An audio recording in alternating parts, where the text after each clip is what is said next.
Hey, this is Meridith Elliott, Powell, and you know what time it is? Well, maybe you don't because we're a little early this morning. My fault. I've got a couple of things on my to-do list today, but it is time for Sales Logic, the show where we dive into the strategies, discuss the steps, everything that you need to know to make sales logical and effective. I'm hanging out here with my partner, Mark Hunter. How you doing today, Mark? I'm doing great. We got a great show because we're going to talk about your pipeline, not your pipeline, but our viewers, our listeners' pipeline, in terms of how to unstuck that stuck pipeline. All right, let's go ahead and start the show.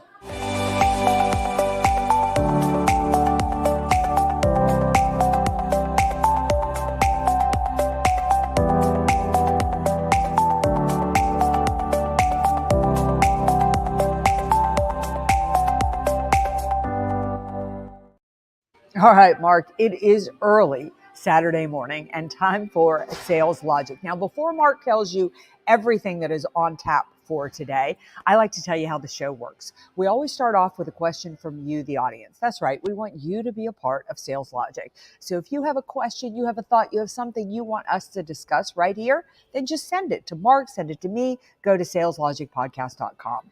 We have a hot topic, we cover a book, and because we want you to leave with return on investment, we have a lightning round. So Mark, what is on tap for today? Well, like we said, we're going to talk about how to unstuck that stuck pipeline. It almost sounds like whatever. But hey, we've all been there because we've all had stuff in our pipeline that shouldn't be there. But the question today comes to us from London, and it's, hey, I sell in tech. I love the show. Listen every week. But the problem is I'm in tech and I've got stuff in my pipeline that is just not moving through. What's happening? I've never encountered this problem before, but I'm living it day by day right now. So that's the question. So, hey, I threw it into the Sales Logic brain. And let me tell you something, it came back with some really good stuff. First of all, it said, it said some basic stuff, but it really said some things. First of all, you got to look and listen to your customers more because, again, customers' needs have changed. And what you thought you had as an opportunity is no longer an opportunity. So you got to listen to your customer. One other thing it said, listen to your existing customers, because your existing customers are going to help point you to new things that are happening in the marketplace. Third thing it said, look at your pricing, not necessarily lower your pricing, but look at how you present it and how it's packaged up. Because again, there may be variables, there may be options you need to play. Just a number of the things that the Sales Logic brain shared to help this person unstuck the pipeline. So what are your thoughts? I think that I love this topic of unsticking a stuck pipeline because pipelines get stuck. They just do. And it isn't your fault they get stuck. What happens is the marketplace changes. And first thing I want you to do is to shift your paradigm about a stuck pipeline. It's not bad news. It's good news. It's exactly the information you need that it's time to refresh your sales strategy. Something you're doing isn't working. Think of it like this. Think of it like you're working out. You're trying to get in shape, like you're like Mark Hunter and you're getting ready to run a marathon, right? And you're getting in shape for it. And all of a sudden, your times don't improve or you don't feel as good or something isn't quite working. That's an indication that it's time to shift up the pipeline. So all this is telling you, Rochelle, is that you need to, number one, analyze in the last 3 months what seemed to be moving the pipeline forward and figure out where the pipeline's getting stuck. Hey, I'd have to say you're almost becoming like me in terms of becoming an eternal optimist because you said the stuck pipeline is a good thing to have. Wow. Yeah. I can't believe it. But you're right. It is. See, the fact that you've got stuff in there says that there is something there, but we got to figure out what's wrong with it. So you don't throw the baby out with the bathwater, but you do have to drill down and you do have to get real because here's the thing. If after you've gone through and done this more deep research and really understand, am I talking to the right person? Because this is so often why you have something in your pipeline. The customer, the company might be right, but you're speaking with the wrong person. So you got to ask yourself, am I talking to the right person?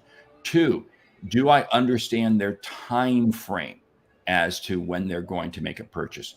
This is a question you've got to ask very early on in every deal. What's your timeline for making a decision? And what's your process for making a decision? So many things in our pipeline can get unstuck if we just know those facts. But here's the deal. Too many salespeople, and Rochelle, this may be you may be afraid to ask that question too early. No, you can't ask that question early enough. Let me, kind of in keeping in line with that, and I've talked about this so many times before, but you need a grid because you've got to figure out if what in your pipeline is the right leads in your pipeline. Far too often, and I get it, you got a sales manager that wants you to have a full pipeline. And so, quite frankly, you put crud in there. You put stuff that it may not close for a long time. I am guilty as well. I was just going through my CRM this morning, and I've got stuff in there that, quite frankly, just needs to go, or it needs to go. I never completely kick anything out of my pipeline, but I wouldn't call it in my pipeline. Like, let's define what gets in a pipeline, and it can't get in a pipeline until it is an active deal. That is so incredibly critical. Just because you called on them doesn't mean they're in your pipeline. So I've talked about this before. I use a 9-step grid, and they've got to meet 6 of my 9 to get into my pipeline. So what are you doing to actually grade and determine that they should be in your pipeline? I love that. Now, here's something else to do with your pipeline, because so many times companies have pipelines set up, individual producers have pipelines set up that once you get the lead, you put it in your pipeline, and it's automatically assigned a probability of 10% or something like that. No, you need to have a 0 probability. If this is something that you're calling on, I have several accounts right now that I am actively calling on. There is no traction yet whatsoever. So if I were to put them into my CRM in a normal level, it'd have like a 10% weight or 15% weight. And sales managers jump on this. Well, how come it's not moving?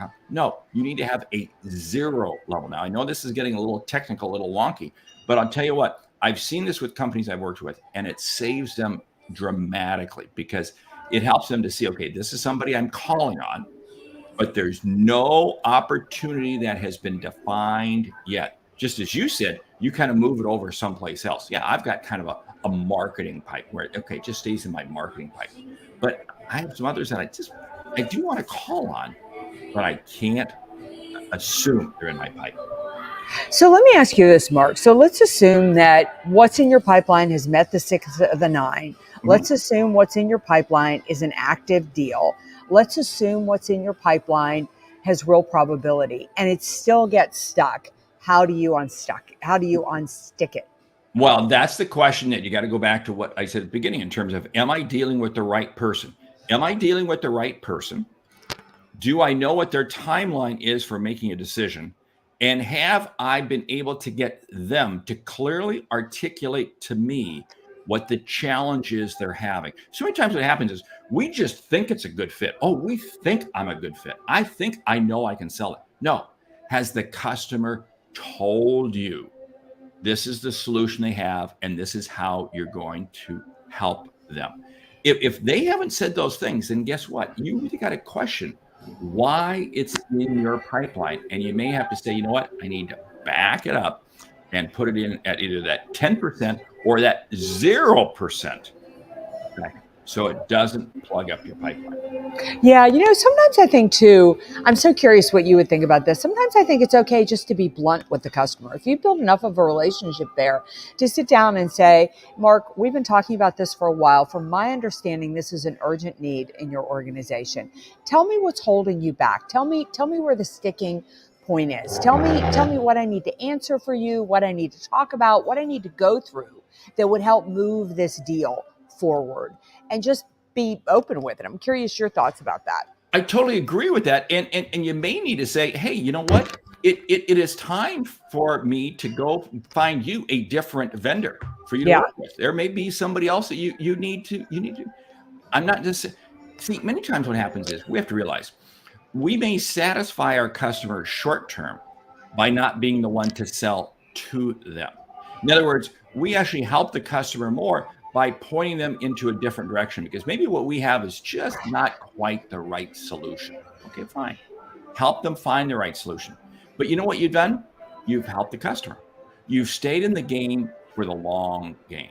And this is what you have to realize. Every opportunity you have has a short game and a long game. Be prepared that there may be times I don't get the short game, but I'll win the long game. Yeah, love a comment from our mastermind buddy here, Hugh Hornsby. Great conversation. Alignment is key for creating success. Asking the right questions of the client is key. Then listen to them. That is so.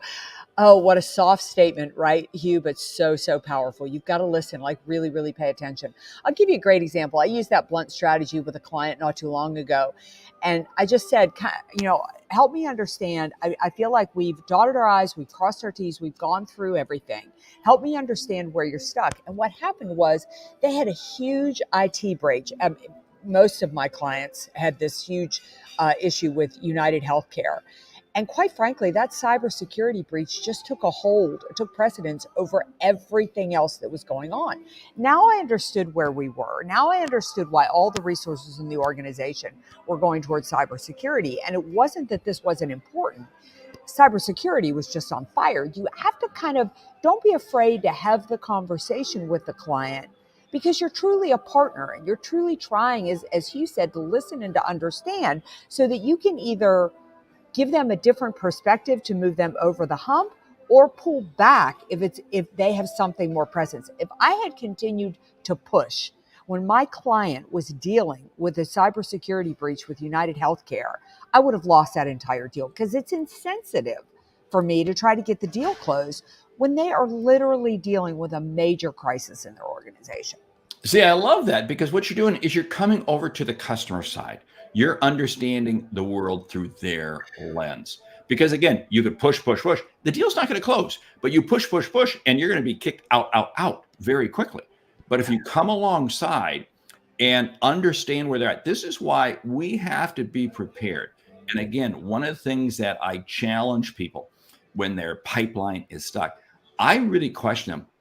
What's the level of confidence? What's the level of trust between you and the customer with that opportunity that's in the pipeline? Because so many times what happens is it's a one-sided conversation. It's one-sided. It's a salesperson making all this assumption. Hey, assumptive selling, okay, that may be a closing technique, but it's not the way that you determine what goes into your pipeline. And again, this is where so many salespeople get into problems. But I got to call out right here, the unstuck, to unstick the pipeline. Sales managers, are you guilty? Are you guilty of pushing your people to have stuff in their pipeline Yeah. that should not be there? Because if you are, you're just creating a sewer pipe. And what you want is a water tap. So let me tell you something, sales leaders, you got to buck up, and you may be getting heat from up above. You may be getting heat from VP of sales, CRO, whatever, or you may be the VP of sales. You may be the CRO, and you're getting heat from the board, CEO, whatever. You have to buck up and say, hey, this is not the way we run sales in this company. Such an incredible point, that it isn't about. I mean, a pipeline is really about quality over quantity, and we have all been guilty of it. And you do feel pressure at times, but here's the thing about pressure. If you're a sales manager, I always felt this way. I always felt like I used to call it winning the war on my belly. And that was that I was going to let the bullets go over my head, and I was going to crawl on my belly to the finish line. Because at the end of the day, if I closed more deals than anybody else in the organization, then nobody cared how full my pipeline was, how many little stupid campaigns I won or I lost. At the end of the day, what I was going to get graded on was I the top salesperson in the company? So you have to realize that if people are yelling at you about the fact that you have 15 in your pipeline versus 30 in your pipeline, just turn a deaf ear and just focus on getting the quality in there and really working with those clients. Because if you sell more than anybody else at the end of the year, you're going to be in great shape. A key measurement that I look for in any pipeline is what's the speed? What's the speed that it goes from lead to a qualified prospect to close?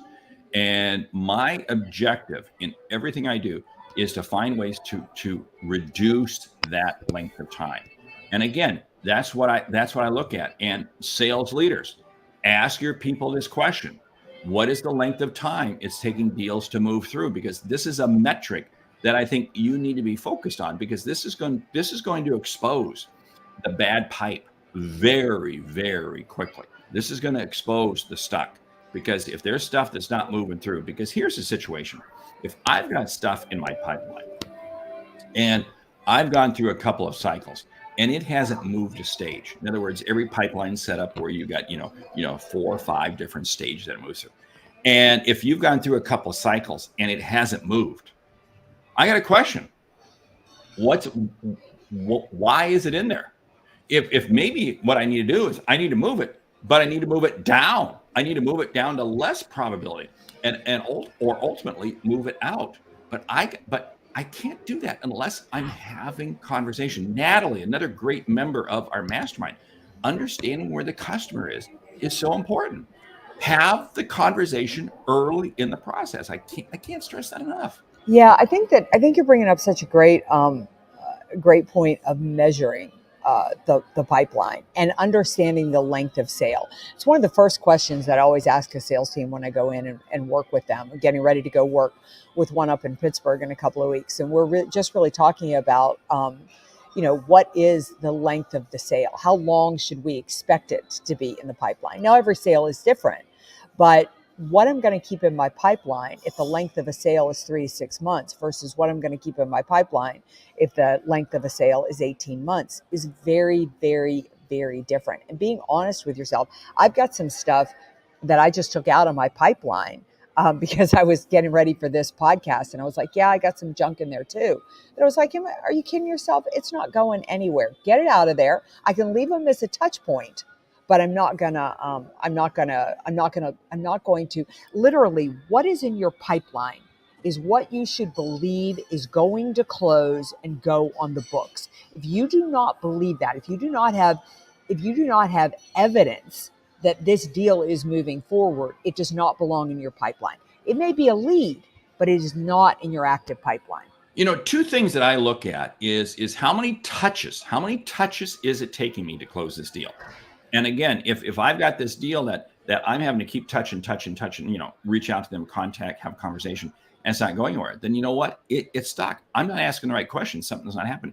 But the other thing that I look for is it a one-way conversation? Oh, I called them, but they didn't respond. Oh, I called them. I emailed them. They didn't respond. That customer, that prospect has gone radio silent on you. They're not buying from you for some reason.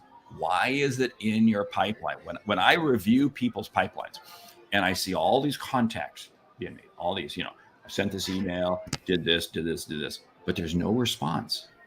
I got to challenge, why is that in there? And I'm going to do what I said earlier. I'm going to take that lead. I may think it's good, but I'm going to move it down to stage 0 in my CRM if I even keep it in there. Yeah. So let's kind of do a recap of basically where we are. So if your pipeline is stuck, number one, really ask yourself, does it belong in the pipeline? Have you done the due diligence on it, to ensure that it belongs in that pipeline to begin with? Second is, what are you doing to really understand why it is stuck? Are you talking to the customers? Are you figuring out why why it is stuck and trying to do what you need to do to move it over the edge to basically move it forward?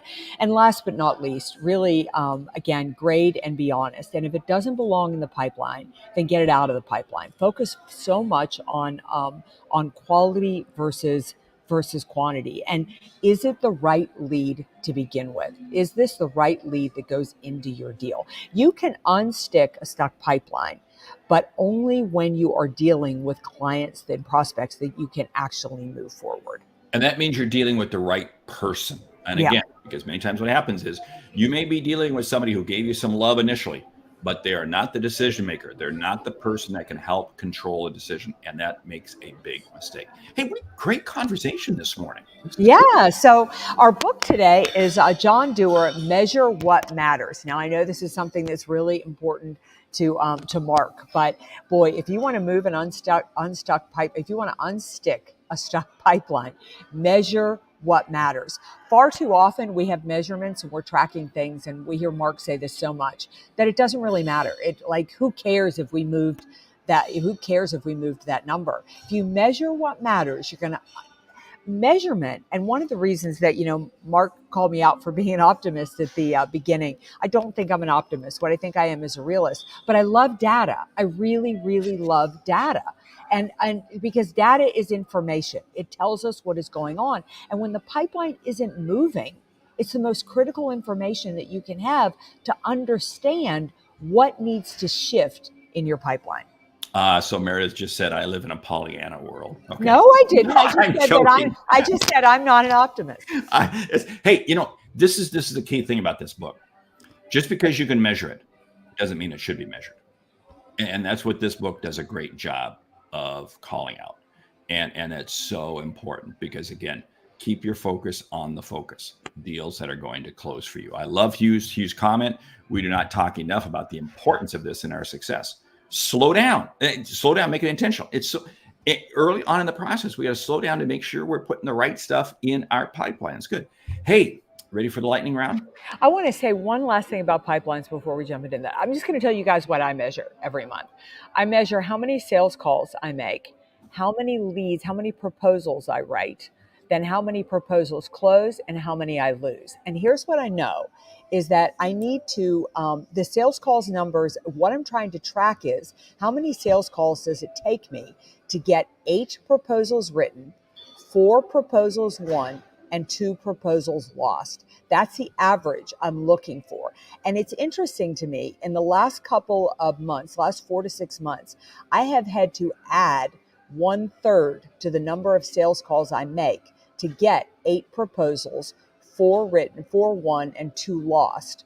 It's taking me more sales calls than it used to. That's why I'm saying I love the data, because I can kind of see what it's taking me and what needs to adjust and change. But okay. That's what's so important. It's understanding your metrics, because if all you were looking at was the closed deals, you wouldn't understand why or what's happening. You got to understand your metric. Can't stress this enough. Know your metrics, because your metrics will guide you to the results you need to achieve. Great. All right. So the lightning round is top 10 sales trends for 2024. Why don't you go ahead and go first? Go. Oh, well, I mean, the biggest one out there has got to be AI, correct? I mean, that's probably the biggest sales trends, is watching sales teams use artificial intelligence as an asset, not as a replacement for the sales call. I'm gonna jump on that even more, because it's using AI wrong, because people assume that AI is going to tell them everything. AI is an opening tool. It's not a finishing tool. Yeah, I would say that another trend in 2024, one to be mindful and one to jump on, is really aligning your sales and marketing. It's probably more important than it has ever been. I'm going to add the economic uncertainty. Every quarter, it seems like, well, next quarter is when the economy is going to go south. I mean, we just don't know, but it's a trend that continues, and it's leaving people in a real state of confusion as to what to do. Yeah, number 5, the fact that the consumer truly controls the buying cycle. I mean, we talked a moment ago about AI, but that has supercharged their ability to have information, gain information, educate themselves, and quite frankly, buy without you. Another trend is every organization is looking at their headcount very tight.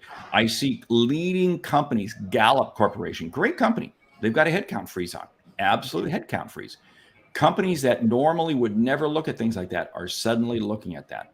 Yeah, I would say that number 7 is that existing customers will take priority over your new customers. Holding on to existing customers, deepening and expanding those relationships is a priority and a trend for 2024. Another trend is there's more decision makers involved than ever. I mean, this has been going on for 5, 6, 8, 10 years, but there are more decision makers involved in every single decision being made. All right, number 9 is, this one is near and dear to my heart. We are seeing in-person sales creeping back. It is becoming more important to get face-to-face once again. I love that one, because along with that, it means that people are having more meetings than ever. There's a trend that, because it's a conversation that is happening at all levels of every organization. Hey, this has been absolutely a great show this morning. Yeah. And we want to say thank you for listening to Sales Logic. If you like what you hear, subscribe, rate, and review the show on your favorite podcast app. If something we've said has earned you a single dollar, consider telling a friend about our show, because it's how we grow when we help you grow. I'm Mark Hunter. And I'm Meridith Elliott Powell. Remember, when you sell with confidence and integrity, all of this uncertainty suddenly becomes your competitive advantage. And the sale becomes logical. All right, 2 quick things. Number 1, if you are not part of the Sales Logic Mastermind, jump out to the Sales Logic Podcast website. Check out the Mastermind. Boy, if you are ready to make these last 2 quarters of the year really powerful, become a part of this mastermind. And remember, subscribe to our podcast, leave us a review, and put your questions out at saleslogicpodcast.com. We'll see you right back here next week for another episode of Sales Logic.